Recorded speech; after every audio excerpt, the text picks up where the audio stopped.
আবিদ বাবু আজকে মজাদার একটা গিফট পেয়েছে তার দাদার কাছ থেকে এবং সেটা এখন আনবক্সিং করছে। তা আপনাদেরকেও দেখাবে।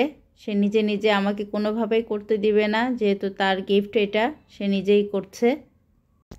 সবাই তো যখন আমি খুলতেছিলাম তখন আমি অনেক একটা চকলেটের সুগন্ধ পাচ্ছিলাম, কারণ ভিতরে চকলেট ছিল।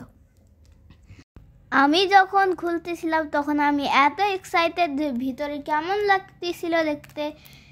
তো এই যে আমি খুললাম, আর এটা এত ফ্যান্সি লাগছে তো আমি খুলেই ফেললাম, এটা নিয়ে লাভ নেই। তারপরে চকলেটগুলো দেখলাম, আমি বলি ও এগুলো কি আসল চকলেট নাকি।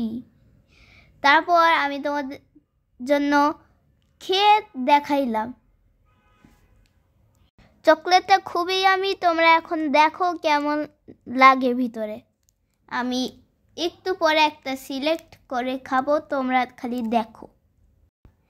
তো এই যে আমি উঠাইলাম,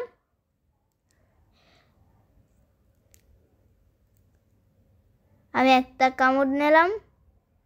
আমি তখন খালি ওরে মা এত সুস্বাদু, ভিতরে দেখো।